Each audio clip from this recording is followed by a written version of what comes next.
एक अंगूर का एक दाना, कुएं का जो डोल होता है ना पानी का, उतना बड़ा होगा माशाल्लाह। कुएं के अंदर से जो पानी निकालते हैं ना, उतना बड़ा डोल होगा।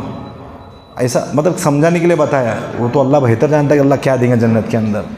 तो दुनिया की तरह ही नेमतें होंगी, दुनिया की तरह ही फल होंगे, ताकि इंसान को घबराहट ना हो भाई क्या चीज़ खा रहे करके, लेकिन उसका टेस्ट का जायका अलग अलग होगा माशाल्लाह। और जब जब अल्लाह ताला उसको देगा तो उसका मज़ा उसका मुख्तलिफ होगा। हाँ, एक तरफ से खाएंगा तो उसका मज़ा अलग, दूसरी तरफ से खाएंगा तो उसका मज़ा अलग। अच्छा, खाने के बाद जब उसका दिल चाहेगा कुछ खाने के लिए, हाँ, जैसे परिंदा, यहाँ की तरह कबूतर वगैरह नहीं होंगे, वहाँ के परिंदे माशाल्लाह खूबसूरत होंगे परिंदे। परिंदा ऐसा उड़ता जाएगा तो दिल होगा यार, क्यों? क्योंकि दुनिया के अंदर हर चीज़ का सेंस है। अभी देखो ना, तुम एयरपोर्ट पे जाओ, किधर भी जाओ, पहले तो एयरपोर्ट पे देखते थे, अभी तो हर जगह नज़र आता है कि कहीं भी आप जाओ, नल के नीचे ऐसा हाथ ले तो पानी आना चालू होता है। क्या भाई, क्या वजह? वो सेंस होता है, वो हाथ को महसूस करता है तो फ़ौरन पानी आना चालू हो जाता है। लेकिन दिल का सेंसर अभी तक किसी के पास नहीं है। अभी तक बना, दिल में जो सोचा वो हो रहा, कहीं हुआ ऐसा? आज तक हुआ? लेकिन जन्नत में दिल का सेंस चलेगा कि वो बैठा रहेगा ऐसा सोचेंगे यार परिंदा कितना खूबसूरत है, काश किसके कबाब खाने को मिले तो फ़ौरन कबाब बन के आ जाएंगे उसे। क्यों? क्योंकि दुनिया के अंदर उसने दिल को मारा था बहुत सी चीज़ों के लिए। रमज़ान के महीने के अंदर दिल चाह रहा कि खा लूँ, लेकिन नहीं अल्लाह, तूने मना किया है, मैं खा सकता हूँ लेकिन तेरा डर माने। घर के अंदर बैठा हुआ है, कोई घर के अंदर नहीं, सब लोग शॉपिंग करने के लिए चले गए, फ्रिज का पानी रखा हुआ है माशाल्लाह, बेहतर से बेहतर खाना रखा हुआ है, लेकिन उठ के खाएंगा नहीं। क्यों नहीं? अल्लाह देख रहा है। क्या देता है?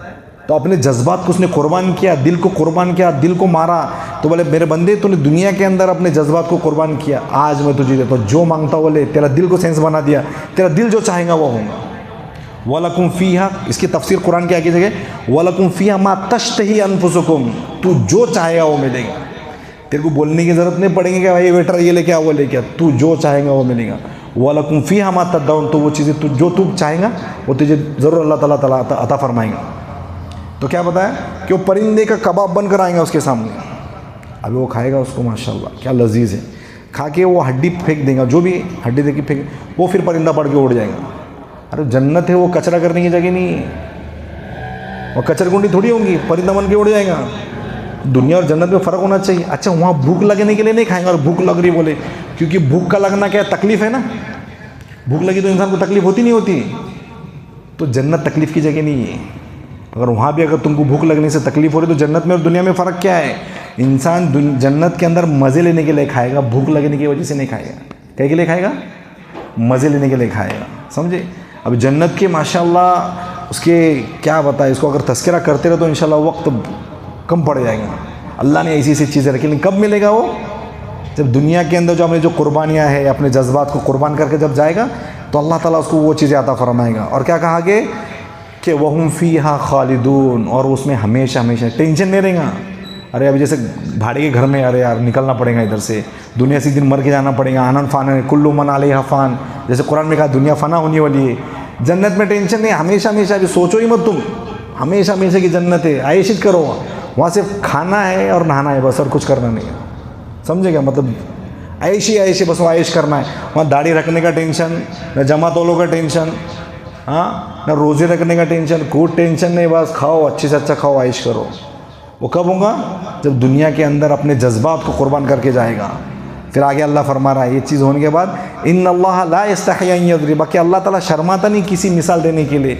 इसे एक चीज़ ये समझ में आती है कि हम अगर कोई भी चीज़ को वाज़ेह करने के लिए अगर कोई मिसाल दे रहे, छोटी से छोटी मिसाल दे रहे, तो ये माने नहीं है। मतलब ये चीज़ को एकदम बुरा ना समझे इंसान, क्या इतनी भद्दी मिसाल। कोई चीज़ को अगर तुम समझाने के लिए कोई छोटी से छोटी चीज़ की मिसाल दे रहे, तो अल्लाह ताला खुद कुरान के अंदर कह रहा है कि अल्लाह ताला नहीं शर्माता किसी मच्छर की मिसाल देने के लिए। बाउज़तन के मायने मच्छर, ठीक है। और इस एक चीज़ ये भी समझ में आती है कि मच्छर को बहुत हकीर चीज़ समझी जाती है, मच्छर एक बहुत हकीर चीज़ समझी जाती है। जैसे हदीस के अंदर अल्लाह ताला ने कहा, आप सल्लल्लाहु अलैहि वसल्लम ने फरमाया, लौ कानत दुनिया इंदल्लाहि जनाह बाउज़तिन मा सक़ल्लाहु काफ़िरन मिन शरबत मा, औ कमा क़ाल अलैहिस्सलातु वस्सलाम। अल्लाह की नज़दीक दुनिया की हैसियत मच्छर के पर के बराबर भी होती तो अल्लाह ताला अपने नाफरमान बंदों को घुट पानी भी नहीं पिलाता। समझ में आ रही बात?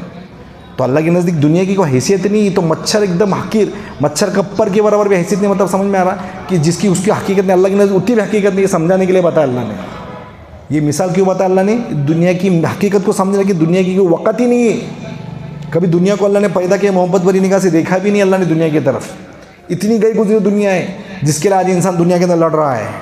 फमा फ़ौक़, क्या कहा, इन्नल्लाह ला यस्तही अन यज़रिब मसलन बअूदतन फमा फ़ौक़ कहा। ये इससे मच्छर की मिसाल या उससे और ऊँची मिसाल।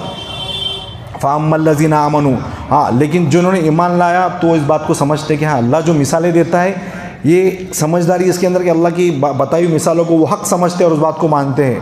वअम्मल्लज़ीना कफ़रू, जिन्होंने कुफ्र किया तो वो बोलते हैं कि अल्लाह को क्या ज़रूरत है ऐसी मिसाल देने की। तो बोले इनकी ये हरकतें युज़िल्लु बिही कसीरा व यहदी बिही कसीरा, इसकी वजह से बहुत से लोग गुमराह भी होते हैं और बहुत से लोग हिदायत भी याफ्त। तो मतलब इसका मतलब ये है कि अल्लाह तबारक व तआला ने जो कह दिया वो कह दिया, चाहे समझ में आए ना समझ में आए हमारे, चाहे हमारे समझ में आए ना समझ में आए। जैसे कि एक ने पूछा भाई वज़ू तोड़ने की चीज़ें कितनी है, वज़ू को तोड़ने वाली चीज़ें कितनी है, तो वज़ू को तोड़ने वाली चीज़ तो 8 है ना। लेकिन कोई भी चीज़ जहाँ से टूटती है वहीं से जोड़ी जाती है ना। अगर समझो अल्लाह ना करे ये चीज़ टूट गई यहाँ से तो यहीं से जोड़ेंगे ना उसको। वज़ू टूट रहा कहीं और से, जोड़ रहे कहीं और से। समझ में आ रहा क्या भाई? नहीं समझ में आ रहा। वो समझ में आए या ना समझ में, अल्लाह का हुक्म मानना ही पड़ेगा तुमको। बहुत सी चीज़ें शरीयत की नहीं समझ में आ रही, इसका मतलब ये नहीं कि अपन उसको छोड़ दे, ठीक है। तो अल्लाह ताला की बहुत सी चीज़ें हमको समझ में नहीं आती, तो इसका मतलब क्योंकि हमारी जहाँ अक्ल ख़त्म हो जाती है आप सल्लल्लाहु अलैहि वसल्लम की वहाँ से अक्ल शुरू होती है। हमारी अक्ल की जहाँ एंड हो जाती है ना, जहाँ हमारा समझना ख़त्म हो जाता है, वहाँ से आप सल्लल्लाहु अलैहि वसल्लम की मतलब शुरुआत होती है। तो सोचो आप सल्लल्लाहु अलैहि वसल्लम को जो अल्लाह ने इल्म दिया तो फिर अल्लाह ताला का इल्म कितना गहरा होगा।